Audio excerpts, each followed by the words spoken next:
بارک اللہ فیک, زبردست. لا ما رأیتہن, ٹھیک ہے, نہیں میں نے ان کو نہیں دیکھا. آپ جو آن لائن آپ نے 6 کا سوال پوچھا ہے کہ اس کا 6 کا کیا آنسر ہوگا, آپ مجھ سے آنسر نہ پوچھیں, آپ مجھے آنسر کا آپشن دیں اور پھر میں آپ کو بتاؤں گا کہ وہ انشاءاللہ صحیح ہے یا اس میں کیا تصحیح کی ضرورت ہے. رأیت المدیرہ, اچھا آپ نے جو جواب بھیجا ہے رأیتہ المدیرہ نہیں کہیں گے آپ صرف کہیں گے رأیتہ بعد صلاۃ العصر. رأیت المدیرہ بھی کر سکتے ہیں, لیکن رأیت مدیر انہوں نے پہلے سے ذکر کر دیا نا, اور یہ ایکسرسائز ہے ہی اس ضمیر کی پریکٹس کی. تو اگر آپ وہ ضمیر ہی ذکر نہیں کریں گے تو کتاب والے پریشان ہو جائیں گے کہ آپ کیوں ایسا جواب دیں. مقعد, سر یہاں بنا احراب کے کیسے پہچانیں گے ارائیتا ہے ارائیتی ہے؟ کوئی مسئلہ نہیں ہے. آپ ارائیتا, یہ ڈیپینڈ کرے گا کہ آپ بات کس سے کر رہے ہیں. میں یہاں پہ چونکہ مذکر سے خطاب کر رہا ہوں اس لیے میں رائیتا کہہ رہا ہوں. اگر آپ مؤنث سے خطاب کرنا چاہ رہی ہیں تو آپ رائیتی کہہ دیں گے, دونوں میں کوئی خاص فرق نہیں ہے اس کانٹیکسٹ میں, ٹھیک ہے. لیکن جب جیسے یا یونس آ گیا, اگر آپ سینٹینس پڑھیں نمبر 7 جو ہے اس میں یا یونس ہے اور نمبر 6 میں یا علی ہے, تو ان دونوں میں چونکہ مذکر سے خطاب ہے اس لیے آپ کو رائیتا کہنا پڑے گا, ٹھیک ہے جی. یا یونسو, نعم, ویا علی. جی آپ نے جو 6 اور 7 والے کا پوچھا تھا, میں آپ کے ویٹ کر رہا ہوں, آپ سینٹینس کا جواب دیں 6 اور 7 کا, تو پھر اس کو ہم دیکھیں.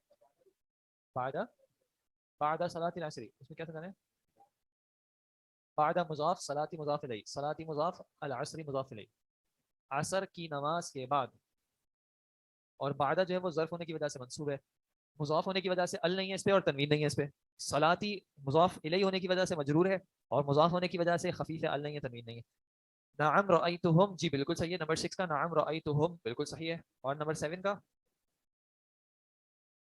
جی اقرأ المثالین, اقرأ المثالین کا مطلب پڑھیں ان مثالوں کو. دونوں مثالوں کو پڑھیں. ثم اربط, اربط کا معنی رابطہ قائم کریں, کنیکٹ کریں. بین کل من الجملتین, دو جملوں کے درمیان, مستعملا, استعمال کرتے ہوئے, انا, انا کو استعمال کرتے ہوئے. وعلم, اور جان انا, لیں انا من اخواتی انا, اور جان لیجئے کہ یہ جو انا ہے یہ انا کی بہن. انا کیا ہوتا ہے جی؟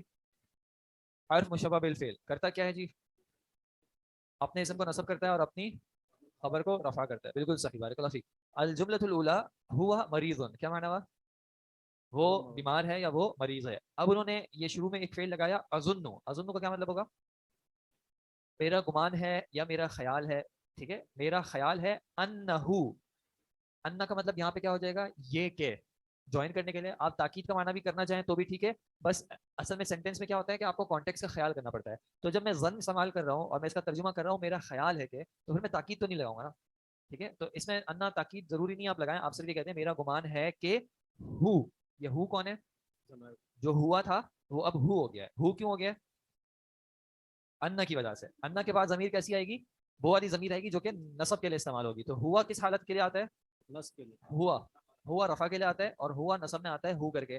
تو اظن انہو مریض, میرا گمان ہے یا میرا خیال ہے کہ وہ مریض ہے. المدرس ما جاء, جاء کا کیا مطلب ہوتا ہے حسن بھائی؟ آنا. المدرس ما جاء, ٹیچر جو ہے وہ نہیں آیا. اب اظن جب لگا دیا تو پھر کیا کہا, اظن ان المدرسہ. مدرسہ کیوں ہو گیا؟ انا کی وجہ سے. انا کا اسم جو ہے وہ منصوب ہوگا ان المدرسہ ما جاء, یعنی سینٹینس تقریباً بالکل ویسا ہی ہے, صرف جو مبتدا تھا وہ انا کا اسم بن کے اس کو آپ نے منصوب کر دینا ہے.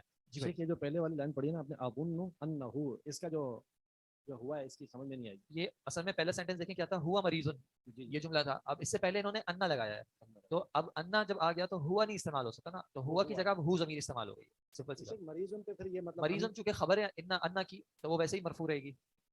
تو وہ پہلے خبر ہونے کی وجہ سے مرفوع تھی, اب انا کی خبر ہونے کی وجہ سے مرفوع ہوگی, تو اس میں کوئی تبدیلی نہیں آئی. آپ نے بھی کہا تھا نا کہ خبر کو اور اسم کو جو ہے اسم کو نصب کرے گا اور خبر کو رفع کرے گا. اچھا جی, اپنے اسم کو نصب کرے گا اپنی خبر کو رفع کرے گا. جی بھائی, اگر آپ ظن کو یقین کے معنی میں کریں گے تو پھر آپ تاکید کے لیے کر لیں.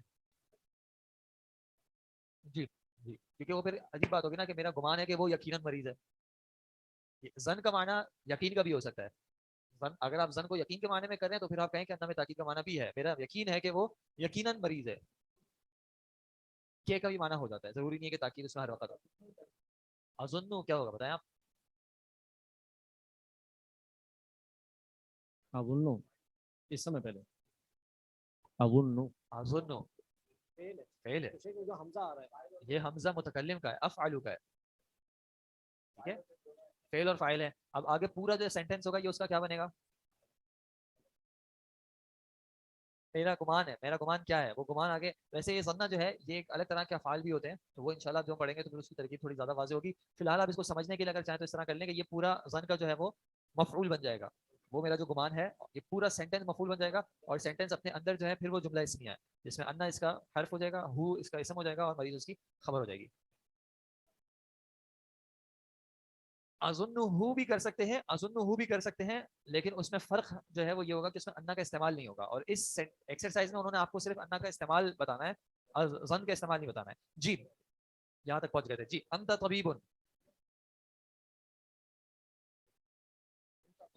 انت طبیب, آگے اس کو کیسے اظن کے ساتھ کس طرح کہیں گے؟ اظن انک طبیب. اظن انک طبیب, انت سے کیا ہو گیا؟ کا بن گیا, انک طبیب. جی بھائی ہوا من الیابانی, اظن انه من الیابانی. هي مریضة, اظن انها مریضة. بارک اللہ فیک. هم طلاب, اظن ان, اظن انهم طلاب. انتی جوعا, جوعا کا مطلب ہوتا ہے بھوکی, انتی ہے صدا سے بھوکی مؤنث میں, کس طرح کہیں گے جی صاحب؟ انتی جوعا. اظن ان, انتی, انتی آپ, آپ کو جو ہے وہ نصب میں کیسے لائیں گے؟ انکی, اظن انکی جوعا. جی آگے پیچھے سے کوئی بتانا چاہیں گی؟ المکتبۃ مفتوحۃ, المکتبۃ مفتوحۃ. اظن ان المکتبہ, مکتبہ کے اوپر اعراب کیا آئے گا؟ مکتبہ پہ اعراب کیا آئے گا؟ اظن ان ان المکتبۃ, مکتبہ کیوں ہوا؟ منصوب ہوا, منصوب کیوں ہوا؟ انا کیسا ہے؟ اظن ان المکتبۃ مفتوحۃ. جی سلمان بھائی, القہوۃ باردۃ, اظن ان القہوۃ باردۃ. جی افنان, محمد ذهب الى مکہ, اظن ان, ان اب سینٹینس کیا تھا؟ محمد کی بات ہو رہی ہے نا, تو محمد کی بات کریں گے. میرا گمان ہے کہ محمد مکہ گیا, کیسے کہیں گے؟ ان, بارک اللہ فیک, ان محمدا ذهب الى مکہ, اظن ان محمدا ذهب الى مکہ. نمبر 6 کیا تھا؟ المکتبۃ مفتوحۃ, لائبریری کھلی ہوئی ہے. اظن ان المکتبۃ مفتوحۃ, میرا گمان ہے کہ لائبریری کھلی ہے. اس میں کچھ ایسا کوئی خاص ہم ایسی چیز کر نہیں رہے جو مجھے یعنی اس میں سمجھانے کی بات ہو, صرف وہ سینٹینس ہے, اس سینٹینس سے پہلے انا لگانا ہے. آپ صرف انا لگا دیں, انہوں نے آپ کو پریکٹس کے لیے اظن سے تھوڑا سا گھما دیا ہے کہ گمان کر لیں, خیال کر لیں تھوڑا سا.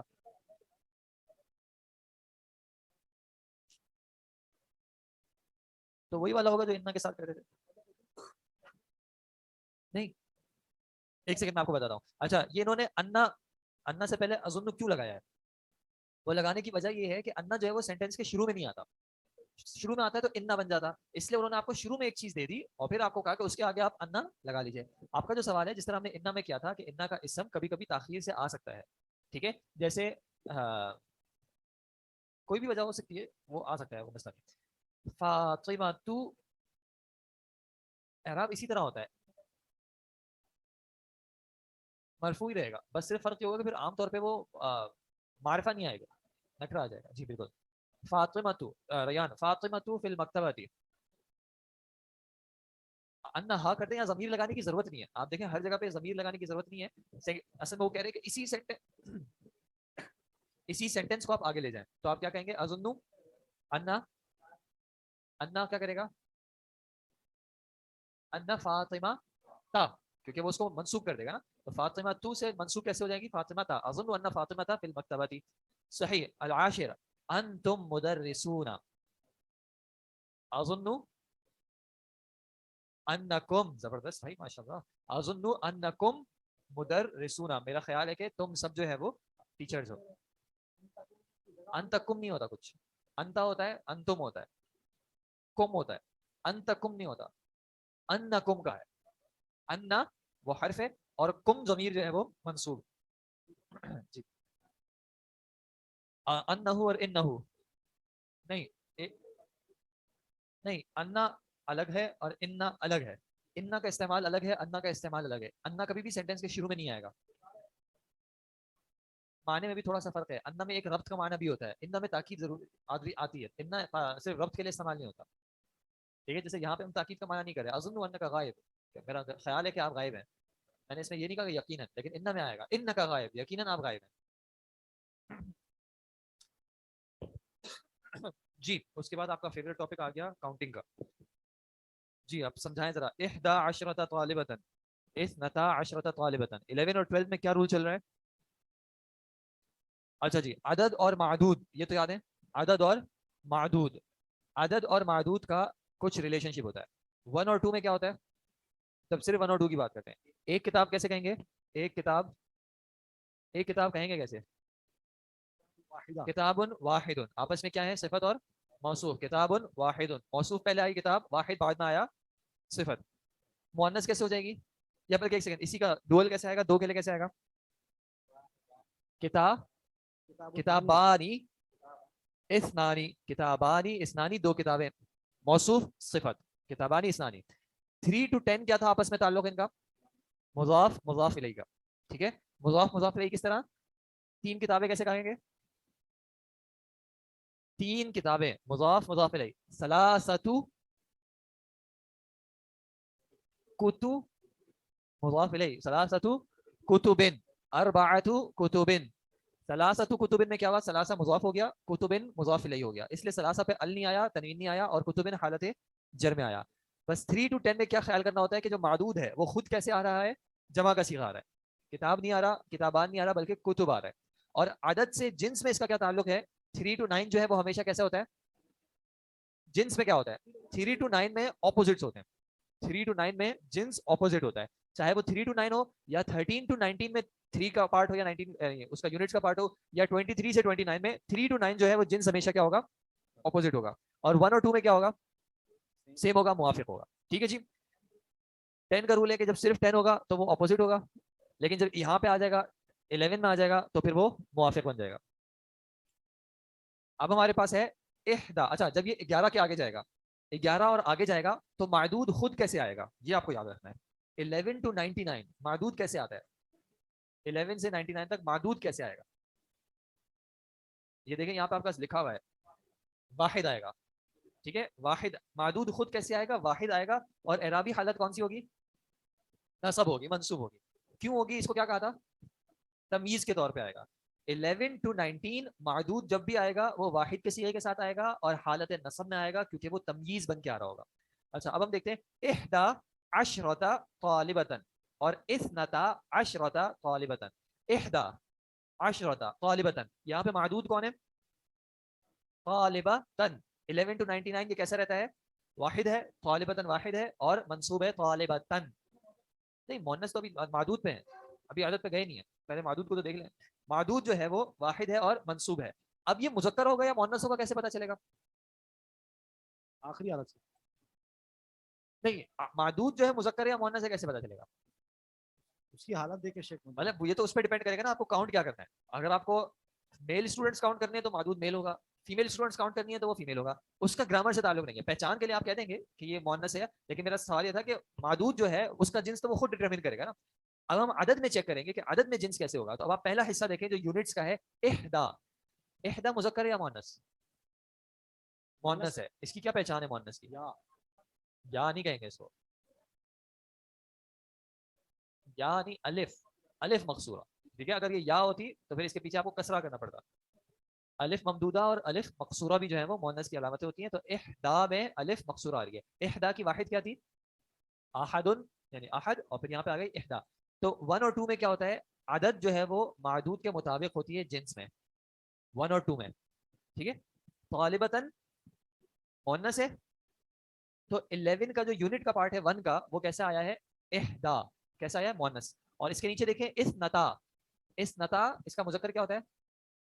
اثنا, نون آپ ہٹاتے ہیں فی الحال, اثنا, اور مؤنث اثنتا. تو 1 اور 2 میں کیا ہوتا ہے؟ عدد جو ہے وہ معدود کے جنس کے مطابق ہوتی ہے. ٹھیک ہے جی, معدود جس کو گنا جاتا ہے. معدود جس کو گنا جا رہا ہے. یہاں پہ ہم طالبتاً کو گن رہے ہیں, تو عدد 11 اور 12 یہاں پہ. آپ نے جو کہا کہ 3 سے لے کر 9 تک کی جو گنتی ہوتی ہے اس میں جو ہے ہم جنس نہیں ہوتے. ابھی 3 سے 9 پہ ہم آئیں گے نا, ابھی تو ہم 11 اور 12 پہ ہیں. 11 اور 12 میں جو 1 اور 2 کا پارٹ ہے, ایک تو ہے 10 کا پارٹ. 11 کتنے ہوتے ہیں, 10 اور 1. 12 کتنے ہوتے ہیں, 10 اور 2. تو 10 کا الگ قاعدہ, 1 اور 2 کا الگ قاعدہ. ایک نے اپنا قاعدہ اپلائی کیا کیا کہ احدا جو ہے وہ جنس میں موافق ہے طالبتن کا. پوری گنتی میں جہاں پہ بھی 1 اور 2 آ جائیں گے وہ جنس سے موافقت لے آئیں گے. کتاب واحد, نافذۃ واحدۃ, نافذہ مؤنث ہے تو واحدۃ مؤنث آئے گی. ٹھیک ہے جی. تو احدا طالبتن مؤنث کے ساتھ موافقت ہے, اسی طرح اس نتا طالبتن مؤنث کے ساتھ موافقت ہے. اگر یہ طالبن ہوتا تو پھر کیا بن جاتا, یہ اگر یہ طالبن ہوتا تو پہلے والے پارٹ کو کیا ہوتا, احدا کی جگہ کیا ہوتا, احدا. احدا کی جگہ پہ کیا ہوتا, احدا. اور اس نتا کی جگہ پہ کیا ہوتا, اسنا, کیونکہ موافقت رکھنی ہے. اب آتے ہیں ٹینز پہ. جو ٹینز کا حصہ ہوتا ہے نا, یعنی اردو میں کیا کہتے ہیں, اکائی اور دہائی. جو دہائی کا حصہ ہے ٹینز جو ہے, اس میں صرف اور صرف یہ 11 to 19 ہی ایشو آئے گا, باقی میں تو پھر سیم رہیں گے. ٹھیک ہے. 11 سے 19 کا رول کیا ہوگا کہ دہائی جو ہے وہ جنس کے موافق ہوگی. تو طالبتن کے لیے کیا آ رہا ہے, عشرتا. ٹھیک ہے. اور یہ ہر جگہ پہ عشرتا آ رہا ہے اس لسٹ میں, کیونکہ معدود کون ہے, مؤنث ہے. اگر یہ معدود مذکر ہوتا تو کیسے آتا, عشرہ. ذرا سا ایک بار یاد دلائیں کون سے چیپٹر میں تھا پیچھے, چیپٹر 3 میں میرے خیال ہے. پیج نمبر کیسا بنے گا,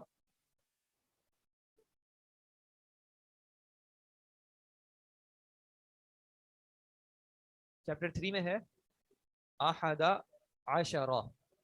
مل گیا آپ کو, کوئی پیج نمبر بتا دیں آپ کی کتاب میں کون سا ہے, 23, 22, پیج نمبر 22. پکا 22 ہے نا آپ کی کتاب میں, کون سی 22 ہے. ٹھیک ہے. اور یہاں پہ پی ڈی ایف میں 23 ہے. ٹھیک ہے. جو لمبی والی بکس ہے ان کے پاس 23 ہے. 1 اور 2 میں جنس موافق ہوگا معدود کے. ٹھیک ہے. اچھا, اس میں کیا تھا, مذکر کے لیے چونکہ معدود مذکر ہے طالبن, تو آپ نے دیکھا احد عشرہ طالبن. احدہ ایک والا پارٹ ہے تو موافق ہے. پیچھے دیکھ کے آئے تھے طالبتن تھا تو کیا تھا, یہ احدہ کی جگہ احدا مؤنث. ٹھیک ہے. یہاں پہ ہے طالبن, تو ٹینس والا پارٹ کیسے ہے, عشرہ. عشرہ مذکر ہے یا مؤنث, مذکر ہے. اور اس کا مؤنث ابھی ہم کیا دیکھ کے آئے تھے, عشرتا گولتا کے ساتھ. ٹھیک ہے. تو ٹینس میں کیا ہے, یعنی جو دہائی ہے وہ جنس کے موافق چل رہی ہے. ٹھیک ہے. دہائی جو ہے وہ جنس کے موافق ہے, لیکن اس دہائی کا مسئلہ صرف اور صرف 11 to 19 ہے, کیونکہ 20 آنورڈز دہائی جو ہے وہ جنڈر کے بغیر ہو جاتی ہے. پھر وہ جنڈر سے فرق نہیں پڑتا اس کو, وہ سیم ہی رہتی ہے. ٹھیک ہے. آپ کو دہائی جو ہے یہ یاد رکھنی ہے کہ وہ اس میں جنس کی مخالفت نہیں ہوگی, دہائی میں جنس کی مخالفت نہیں ہوگی. ٹھیک ہے. نہیں تو میں دہائی کی بات کر رہا ہوں.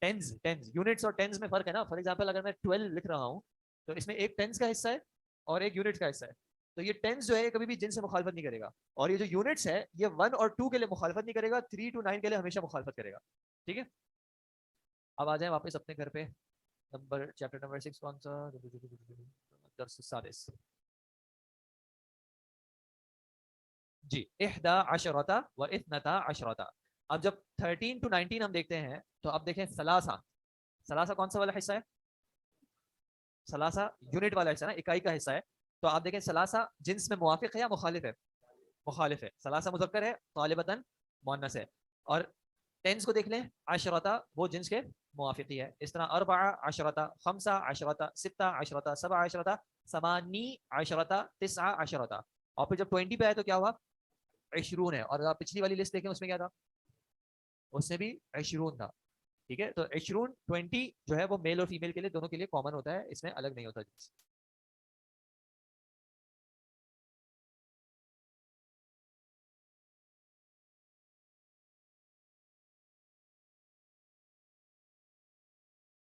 اس کو, اس میں جو معدود ہے وہ تمیز بن کے آ رہا ہے.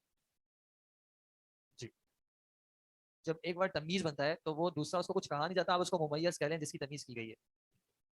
ٹھیک ہے. اب یہ کچھ سینٹینس میں بن کے آئے گا. معدود تمیز ہے, عدد تمیز نہیں ہے, معدود تمیز ہے. تمیز منصوب ہوتی ہے, واحد اور منصوب ہوتی ہے تمیز. ٹھیک ہے. تو عدد معدود جو ہے وہ تمیز بن کے آ رہا ہے بس. اب یہ جو نمبر ہے یہ سینٹینس میں کچھ بنے گا. رأیت احد عشر کوكبا, میں نے دیکھا. مفعول کون ہوگا, کوكب مفعول نہیں ہوگا, احد عشر مفعول ہوگا. نہیں, یہی فرق ہے نا گرامیٹیکلی. رأیت احد عشر کوكبا میں رأیت کا مفعول ہوگا احد عشر, میں نے دیکھے 11. اگر آپ رأیت کا مفعول بنا دیں گے کوكب کو تو سینٹینس میں احد عشر کون سی دال بیچ رہا ہے, تو یہی تو بات ہے نا, اس لیے گرامیٹیکلی رأیت میں نے کیا دیکھا, میں نے 11 کو دیکھا. اب 11 میں کیا ہے, ایک ابہام ہے, یہ 11 کیا, تو وہ اس ابہام کو دور کرنے کے لیے تمییز لائی جا رہی ہے کوکبن, میں نے دیکھا 11 ستاروں کو. ٹھیک ہے, کنفیوژن نہ کریں, کوئی مسئلے کی بات نہیں ہے یہ, مطلب میں یہ کہنا چاہ رہا ہوں کہ کوانٹٹی کے اس میں جو ہے نا, نمبر کے اس میں آپ کنفیوژن سے گھبرائیں نہیں. عدد میں کنفیوژن کو اس کا لازم و ملزوم سمجھنا چاہیں تو سمجھ لیں, کچھ عرصے ایسا چلتا ہے, پھر جب یہ ایک ساتھ سب کو جمع کریں گے نا تو پھر انشاءاللہ آپ کے لیے اور زیادہ آسان ہو جائے گا. جی بالکل نہیں پڑھا, اس لیے میں اس کی وہ نہیں جا رہا اس کی ڈیپتھ میں, وہ صرف سائڈ میں وقت بالکل ختم ہو گیا ہے تو سائڈ میں ان کا سوال آ گیا ہے. کچھ چیزیں ہوتی ہیں آپ خود پہچان جائیں کہ یہ سمجھنا ضروری نہیں ہے, انشاءاللہ وقت آئے گا تو سمجھ لیں گے. ٹھیک ہے جی, تو یہ ہو گئی 11 to 20 مونس کی عدد. اب آپ نے کرنا صرف آسان سا کام کیا ہے, یہ ہم پھر کلاس میں نہیں کریں گے, اگلی جو ایکسرسائز ہے اس میں آپ کے پاس کچھ 11 سینٹینسز ہیں, اور اس میں انہوں نے آپ کو نمبر جو ہے وہ نیومیریکل فارم میں دیے ہوئے ہیں, 19 لکھا ہوا ہے. آپ نے کیا کرنا ہے, اس کی جگہ پہ آپ چاہیں تو سامنے آپ کے پاس جگہ ہے تو آپ یہ لکھ لیں کہ اس جگہ پہ اس 19 کو لکھا کس طرح جائے گا. مثلا کم سنک, آپ کی کتنی عمر ہے, تو سنی میری عمر ہے. اب یہ 19 ہے لیکن آگے معدود کتنا ہے, سنتن, واحد ہے, منصوب ہے اور مونس ہے. اب آپ سوچیں کہ اس مونس کے لیے عدد آپ کیسے لائیں گے, تو یہ تو آپ آسانی سے اوپر سے دیکھ سکتے ہیں کیسے لائیں گے, 19 سنتن. ٹھیک ہے, لیکن اگر آپ اس میں آئے, نمبر 3 میں آئے, نمبر 3 میں جب آپ آتے ہیں تو سینٹینس نمبر 3 ہے فی ہذہ الحافلۃ, حافلہ کہتے ہیں بس کو, تو اس بس, سیارہ گاڑی, حافلہ بس, اس بس میں کیا ہے 18 راکبن. راکب کون ہے, سوار, مذکر ہے یا مؤنث, 18 مذکر سوال ہیں, صحیح سوار ہیں, اور وخلفہم, اور ان کے پیچھے ہیں 15 راکبتن. راکبتن کون ہے جی, یہ مؤنث ہیں, فیمیل سوار ہیں, فیمیل پیسنجرز. تو اس بس میں 18 میل پیسنجرز ہیں اور ان کے پیچھے 15 فیمیل پیسنجرز ہیں. تو اب آپ کو 18 جو کہنا ہے وہ مذکر کے اعتبار سے کہنا ہے, تو کیسے کہیں گے, ثمانیۃ عشرہ, ثمانیۃ عشرہ, کیونکہ عشر جو ہے وہ جنس میں موافق ہوگا, اور 3 to 9 میں 8 آ رہا ہے تو وہ جنس میں مخالف ہوگا. ثمانیۃ عشرہ راکبن وخلفہم, اور ان کے پیچھے کتنی ہیں, 15 عشرۃ راکبتن, کیونکہ راکبہ مؤنث ہے تو خمس جو ہے وہ مذکر کا آیا, اور عشرہ جو ہے وہ مؤنث کے حساب سے مؤنث کا آیا. تو آپ نے کوشش کرنی ہے کہ ان 11 میں سے 2 تو میں نے بتا دیا, تو آپ کے صرف 9 بچے, ان 9 میں کوشش کر کے جو ہے وہ آپ اس کی پریکٹس کر لیجیے گا. ٹھیک ہے جناب, جزاکم اللہ خیر. یہ نمبرنگ میں اگر کنفیوژن ہو رہی ہو تو اتنا پریشان نہیں ہوئے گا, یہ نمبرنگ وقتاً فوقتاً جو ہے وہ آتی ہے, ٹائم اس میں لگ جاتا ہے تھوڑا, کیونکہ اس کے رولز تھوڑے سے کمپلیکیٹڈ ہیں. ٹھیک ہے جناب, جزاکم اللہ خیر. سبحانک اللہم و بحمدک, اشہد ان لا الہ الا انت, استغفرک و اتوب الیک. السلام علیکم.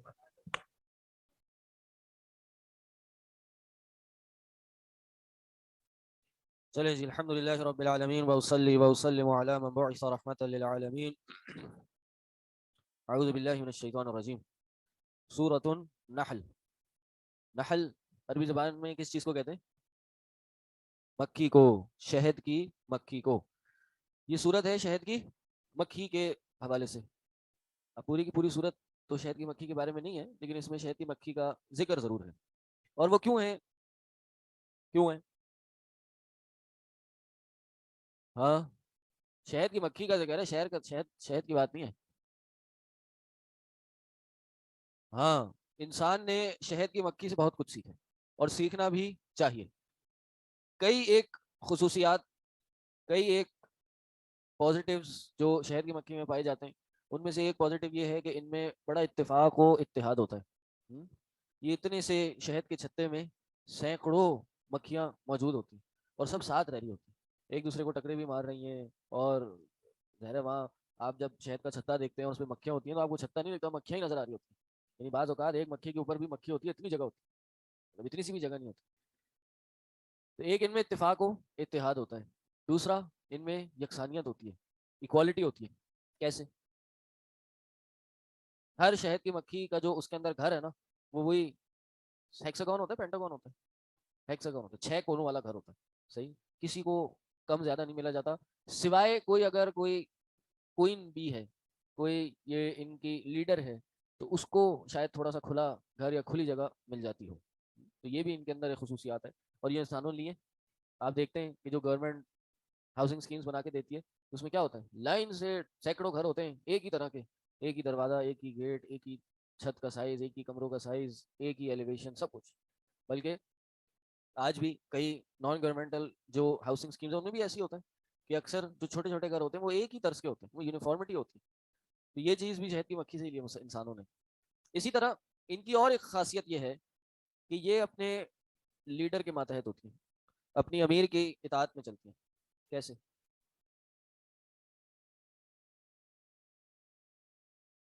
اگر آپ ان کے شہد کے چھتے کو مار دیں ہاں تو کیا ہوتا ہے؟ فوراً اڑ کے آپ کے پاس آ جائیں گی؟ نہیں, تھوڑی دیر وہ اس کو ایبزارب کرتی ہیں.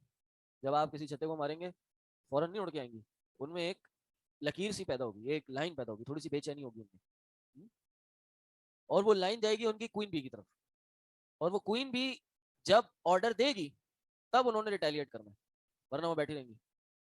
صحیح.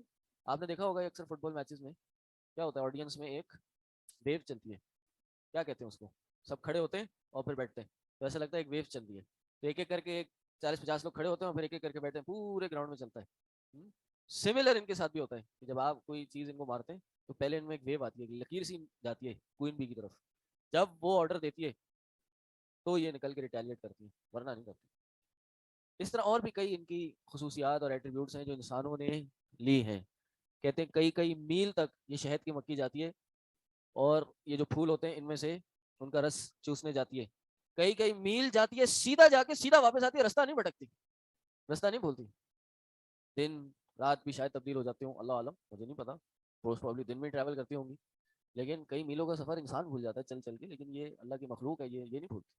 پھر اللہ کی آپ دیکھیں گے عجیب سی مخلوق ہے کہ اس کو آپ ہاتھ میں لیں دبائیں تو اندر سے شہد نکلے گا, ہاں, لیکن کیا اللہ کی مخلوق ہے کہ یہ تھوڑا دن چھتے پہ بیٹھتی ہے اور وہ چھتا شہد سے بھر جاتا ہے, اور وہ شہد کی یعنی انیشلی شہد تو ایک ویکس ہوتا ہے نا, کیا کہتے ہیں اس کو اردو میں, موم کی صورت میں ہوتا ہے, صحیح ہے, تو وہ اس لیے ہی ہوتا ہے کہ یہ اس میں شہد اسی طرح ڈالتی ہیں اور وہ موم بن جاتا ہے, یعنی وہ اتنا مضبوط ہوتا ہے کہ وہ اس سے نیچے نہیں گرتا, لیکن جب آپ اس کو استعمال کرتے ہیں تو اس میں سے شہد نکلتا ہے اور جو آپ کے استعمال کے لائق ہوتا ہے.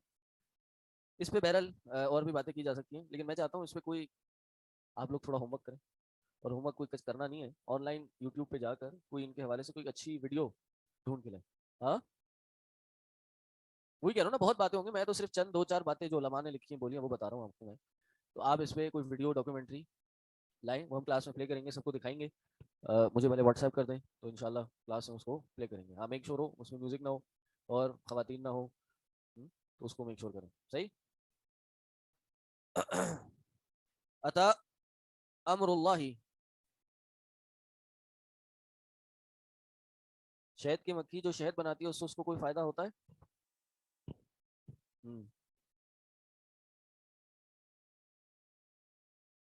ایک ٹائم پیریڈ کے بعد اپنا چھتے کا شہد خود ہی پی جاتی ہے, وہ سوکھ جاتا ہے, اللہ عالم. اس لیے کہہ رہا ہوں ویڈیو لائیں کوئی, سب کو ذرا تفصیلی علم ہو, مجھے بھی ہو آپ کو بھی ہو. صحیح. مجھے تو نہیں یاد اسکول میں کبھی شہد کی مکھی کے بارے میں کچھ پڑھایا ہو, پڑھایا بھی ہوگا تب اس زمانے میں ہم پڑھتے تو تھے نہیں. ہاں انجین عثمان نے وزٹ کرایا تھا, کہاں پہ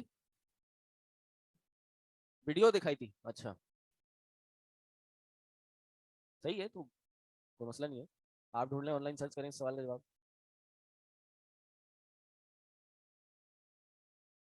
اللہ عالم, ویڈیو لے آئیں اس میں دیکھ لیں گے. میں نے مدرسے میں قرآن حدیث پڑھا ہے, یہ شہد کی مکھی نہیں پڑھی, اور تھوڑا بہت بزنس مینجمنٹ پڑھی ہے. جی. اتا امر اللہ فلا تستعجلوا, آ گیا اللہ کا حکم بس تم جلدی نہ کرو, اللہ کا حکم آ گیا اس کو جلدی طلب نہ کرو. عطا کا معنی ہوتا ہے کیا؟ آنا. امر اللہ, اللہ کا حکم, یا اللہ کے حکم سے مراد یا تو اللہ کا عذاب ہے یا پھر قیامت ہے. صحیح. تو آ گیا سے مطلب کیا ہے کہ ایک تو بہت قریب آ گیا, یعنی بہت جلدی آ گیا. صحیح, کہ اب تم اس کو جلدی نہ طلب کرو, یہ بہت قریب ہے. فلا تستعجلوا, اس کو جلدی نہیں مانو, یہ تو قریب ہی ہے, اس لیے تمہارے جلدی مانگنے کا کوئی فائدہ نہیں ہوگا, یہ بہت تمہارے پاس آ چکی ہے, فوراً عذاب آنے والا ہے تم کو, قیامت آنے والی. جی. حکم سے مراد عذاب بھی ہے اور حکم سے مراد قیامت کا دن بھی ہے. ظاہر قیامت کے دن جن کو عذاب ہونا ان کو عذاب ہی ہوگا. صحیح. اور دوسرا معنی یہ ہے کہ یہ اللہ کا حکم آئے گا, تم اس کو قریب نہ کرو اپنی طرف, یہ اپنے وقت پہ آئے گا. تو ماضی کا صیغہ کیوں استعمال کیا؟ کیونکہ ماضی میں یقین ہوتا ہے, یقین کا پہلو ہوتا ہے. میں آپ کو کہوں کہ میں فلاں چیز دیکھنے جاؤں گا, تو اس میں امکان ہے نا کہ میں جاؤں گا یا نہیں جاؤں گا. امکان ہے. لیکن اگر میں نے کہا کہ میں فلاں چیز دیکھ کے آ گیا ہوں اور آپ کو پتہ ہے کہ میں سچا ہوں، تو پھر آپ کہیں گے نہیں یار واقعی یہ تو یقینی چیز ہے، ایسا ہو گیا. اس لیے ماضی کا صیغہ اکثر مستقبل کی چیزوں پہ استعمال کیا جاتا ہے تاکہ اس میں یقین پیدا ہو، یقین کا فائدہ دے. اتا امر اللہ فلا تستعجلوہ، یہ تستعجلوا کافروں کے لیے بھی کہا گیا ہے اور مسلمانوں کے لیے بھی کہا گیا ہے کہ بعض مسلمان جو ہیں وہ کافروں کی پریشانیوں کی وجہ سے یا پھر اپنی دنیا کی سختیوں کی وجہ سے، دنیا کے مصائب مشاکل آزمائشوں کی وجہ سے اللہ کا عذاب بہت جلدی مانگ لیتے ہیں. اس لیے ان کو بھی حکم ہے کہ نہیں، اللہ کا جو عذاب ہے یا اللہ کا جو فیصلہ ہے اس کو جلدی نہ مانگو. وہ ہے نا قرآن کی آیت کہ حتی یقول الرسول والذین معہم متی نصر اللہ. یہ اٹک رہا ہے نا، یہ آواز اپ اینڈ ڈاؤن ہو رہی ہے نا. جی لائٹ تو آ گئی. تو رسولوں نے کہا جب ان کو تکلیفیں آئیں، ان کو پریشانیاں آئیں، تو انہوں نے کیا کہا کہ اللہ کی مدد کب آئے گی. یعنی آپ دیکھیں ہم سے پہلے انبیاء ایسے گزرے، انہوں نے ایسی پریشانیاں اور ایسی تکلیفیں جھیلی کہ مجبوراً ان کو یہ کہنا پڑ گیا کہ اللہ اور ان کے ساتھ جو لوگ تھے کہ اللہ کی مدد کب آئے گی. تو اللہ نے کہا الا ان نصر اللہ قریب، بے شک اللہ کی جو مدد ہے یہ بہت قریب ہے. یعنی یہ مانگنی نہیں چاہیے، آزمائش مومن کو نہیں مانگنی چاہیے. اور ظاہر ہے اسی وجہ سے پھر خودکشی کرنا بھی حرام ہے. جتنی مشکل پریشانی انسان کو اس دنیا میں آ رہی ہے یہ اس کے خیر کے لیے ہے، یا تو اس کے گناہوں کا کفارہ ہے، یا تو جو گناہ اس نے کیے ہیں اس کو مٹانے کا ایک ذریعہ ہے، یا پھر اس کے درجات کی بلندی کا باعث ہے. تو ان آئدر آف دی کیسز مومن کے لیے ون ون سچویشن ہے، مومن کے لیے جیت ہی ہے. تکلیف ہو پریشانی ہو ان میں صبر کر کے جیتتا ہے، خوشی ہو نعمتوں کا ظہور ہو شکر ادا کر کے جیت جاتا ہے. یہ کیسے پتا چلے گا کہ عذاب کے طور پہ مصیبت آئی ہے یا امتحان ہے؟ صحیح، اس کا بہرحال کوئی 100% کلیئر جواب نہیں ہے، علماء نے نہیں دیا ہے. لیکن جو بات واضح ہوتی ہے وہ یہ ہے کہ انسان کو سب سے پہلے یہ اپنے اوپر یہی سمجھنا چاہیے بھائی اللہ کا عذاب ہے مجھ پہ، کہ میرے جو گناہ ہیں میرے گناہوں کا ہی نتیجہ ہے جو آج میرے ساتھ ہو رہا ہے، میرے ہی کرتوتوں کی سزا ہے جو مجھے مل رہی ہے. پہلے تو انسان یہ سوچے، اور پھر ظاہر اگر وہ مزید دیکھنا چاہتا ہے کہ یار وہ دیکھے کہ یار واقعی کوئی اس نے واضح گناہ کیا ہے جس کے نتیجے میں اس کے ساتھ یہ ہو سکتا ہے. تو اگر تو کوئی واضح گناہ ہے، کوئی خطا ہے جو اس نے کی ہے، تو پھر تو یہ گناہ کا نتیجہ ہے. نہیں تو پھر یہ اللہ کی آزمائش ہے، کیونکہ آزمائش سے پاک انبیاء بھی نہیں تھے. اشد الناسی بلاء الانبیاء، سب سے زیادہ جن لوگوں کو آزمایا گیا وہ کون تھے؟ انبیاء تھے. انبیاء پہ بھی تھوڑی سی سختیاں آئیں، عذاب کی صورت چھوٹی موٹی آئی. جیسے حضرت یونس علیہ السلام بھی اپنے علاقے سے نکل گئے تھے، وہ مچھلی کے پیٹ میں چلے گئے. تو اللہ نے کہا لولا کان من المسبحین، اگر وہ اس سے پہلے اللہ کی تسبیح بیان کرنے والوں میں سے نہ ہوتے، اللہ کی عبادت کرنے والوں میں سے نہ ہوتے، تو للبث فی بطنہ الی یوم یبعثون، تو وہ اس مچھلی کے پیٹ میں قیامت تک رہتے. تو وہ نیکی تھی جو کام آئی، گناہ کی وجہ سے اس میں چلے گئے، لیکن نیکی نے ان کو اس گناہ اس تکلیف سے اس پریشانی سے نکال لیا. تو نیکی کام آتی ہے انسان کے، ہر پل ہر دم کام آتی ہے. سبحانہ وتعالی عما یشرکون، اللہ پاک ہے اور بہت بلند ہے اس چیز سے جو یہ شرک کرتے ہیں. یہاں ایک بڑا اہم نقطہ ہے، آیت کے شروع کے حصے میں کیا کہا؟ فلا تستعجلوہ، یہ کیا صیغہ ہے؟ امر ہے، جمع ہے، امر نہیں ہے. امر ہوتا ہے، امر نہیں ہوتا، بس جمع ہے. بھائی صیغہ ہوتا ہے پورا ہوتا ہے، جمع تھوڑی ہوتا ہے. میں پوچھوں کیا صیغہ آپ کہیں تو فیل ہے. جی فیل نہیں ہے. وعلیکم السلام. جمع مذکر مخاطب فعل نہیں معروف، اصل میں تھا تستعجلون. صحیح، تو یہ امر آ گیا، یعنی امر نہیں آئیے، امر نہیں آیا، نہیں آئیے. فلا تستعجلوہ، فلا تستعجلوہ ہو گیا. تو یہاں خطاب ہے نا، جمع مذکر یا مذکر مخاطب، مخاطب ہے نا، حاضر مخاطب حاضر. اور یشرکون کیا صیغہ ہے؟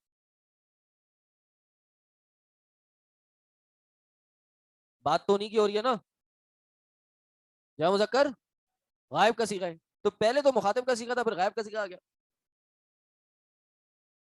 اس کو عربی میں کہتے ہیں التفات. التفات کے لغوی معنی ہوتے ہیں چینجنگ، یوں دیکھنے کو التفات کہتے ہیں. صحیح، لیکن یہ بلاغت میں التفات ہے کہ ایک صیغہ خطاب کا ہے، خطاب سے غائب پہ چلا گیا، اس کو کہتے ہیں التفات. اور اس میں کوئی نہ کوئی حکمت ہوتی ہے. اور ادھر حکمت یہ ہے کہ عطا امر اللہ، اللہ کا حکم آ گیا، بس تم جلدی نہ کرو، اس کو جلدی نہ مانگو. پھر جب ان کو مسلمانوں کو خطاب کیا، کہا سبحانہ و تعالی، اللہ پاک ہے، بلند ہے، عما یشرکون، ان سے جو یہ شرک کرتے ہیں، وہ شرک کرتے ہیں. یعنی آپ نے، وہ غائب ہیں، ان کی فکر نہیں کرنی، وہ جو بھی باتیں کرتے رہے ان کو آپ نے ملوز خاطر نہیں لانا.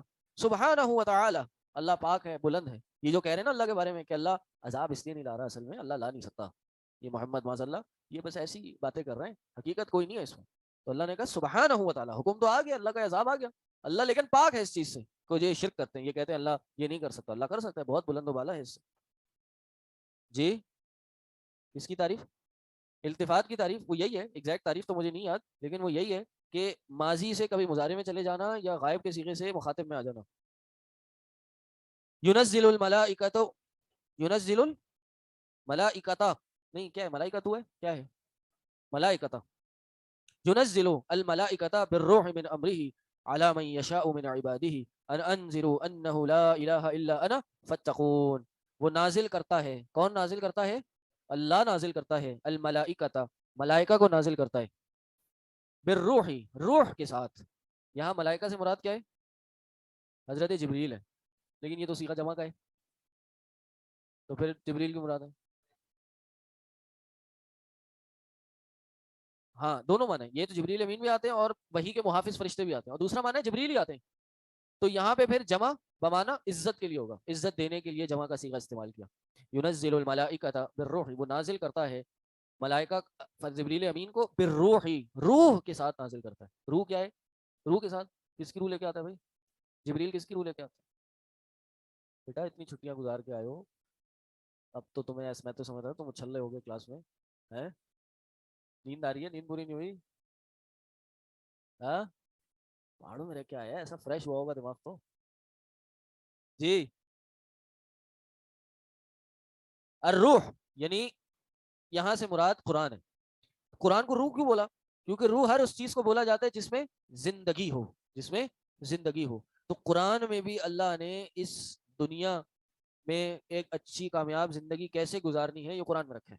قرآن میں ہی اصل زندگانی ہے، قرآن میں ہی حقیقی زندگی ہے، اس لیے قرآن کو روح بولا. اسی طرح روح کا اطلاق دو اور چیزوں میں ہوا ہے قرآن میں. کس کس پہ؟ روح الامین کون ہے؟ خود جبریل علیہ السلام ہے. تتنزل الملائکۃ والروح فیہا بإذن ربہم من کل امر سلام ہی حتی مطلع الفجر. اور روح القدس وہ یہی ہے. اور ہاں عیسیٰ علیہ السلام کو کہا کلمتہ والروح منہ، لیکن یہ قرآن میں تو نہیں ہے. قرآن میں ہے، قرآن میں ہے. بہرحال وہ روح الگ ہے، وہ روح وہ ہے جو انسانی جسم میں ہوتی ہے، جو اصل ایک روح کے نام سے ہم موجود ہیں، جو انسان کے اندر موجود ہوتی ہے، مرنے کے ساتھ وہ پرواز کر جاتی ہے. جی ہاں تو میں بتا رہا ہوں کہ روح کے تین معنی ہیں جو قرآن میں استعمال ہوئے، وہ تین یہی ہیں. ایک قرآن کو کہا گیا، ایک جبریل امین کو، اور ایک وہ جو روح جو انسان کے جسم میں ہوتی ہے، کیونکہ وہ انسان کو زندگی بخشتی ہے. علی من یشاء من عبادہ، یعنی بالروح من امرہ، اللہ کے حکم سے لاتے ہیں، خود اپنے حکم سے اپنے من مانی کر کے نہیں لاتے. علی من یشاء، اس پہ لاتے جس پہ اللہ چاہتا ہے، یعنی جس پہ دل چاہے وہی نہیں آ جاتی، اللہ چنتا ہے بندوں میں سے. اللہ یستفی من الملائکۃ رسلا ومن الناس، اللہ تعالیٰ ملائکہ سے بھی اور لوگوں سے بھی رسل چنتا ہے، یعنی ان میں سے چنتا ہے کہ کون میرے رسول ہوں گے. ایسے نہیں بن جاتا، یعنی کوئی کہے جی کوئی 40 دن کا چلا لگائے وہ پہنچ گئے جی اس مقام پہ پہنچ گئے کہ نبوت مل گئی، ایسے نہیں ہو سکتا. یہ لوگوں نے کہا کہ جی کوئی اتنے مہینوں سالوں کی عبادت کرے، اکیل اختیار کرے، تو ایک مقام یہ آتا ہے کہ وہ نبوت یا نبوت سے اوپر بھی چلا جاتا ہے. یہ ساری ڈرامے بازی ہے، دو نمبر ہے. جی ہاں وَاعْبُدْ رَبَّكَ حَتَّى يَأْتِيَكَ الْيَقِينُ. ہاں سمجھ نہیں آیا مجھے، بعد میں سمجھانا، بڑا کوئی گہرا نقطہ ہے. اچھا وَاعْبُدْ رَبَّكَ، وہ کہنا بڑا گہرا نقطہ ہے کہ اللہ کی عبادت کرو یہاں تک کہ تمہیں یقین آ جائے. تو جب ہم نبی سے اوپر چلا جاتا ہے تو وہ یقین آ جاتا ہے اس کو، جب یقین آتا ہے تو عبادت چھوڑ دیتا ہے، تو وہ پیرانے پیر بن جاتا ہے. پہنچ گئے کول اندال کول وَيَشَاءُ مِنْ عِبَادِهِ أَنْ أَنذِرُوا أَنَّهُ لَا إِلَٰهَ إِلَّا أَنَا فَاتَّقُونِ. یہ کہ یعنی کس لیے بھیجے رسول فرشتوں کو انبیاء کی طرف؟ اس لیے بھیجا ان انذروا، یہ کہ تم لوگ ڈراؤ، انہ لا الہ، نہیں ڈراؤ نہیں، خبردار کرو. انذر انذروا انذار، خبردار کرو کہ بے شک شان یہ ہے کہ نہیں ہے کوئی الہ سوائے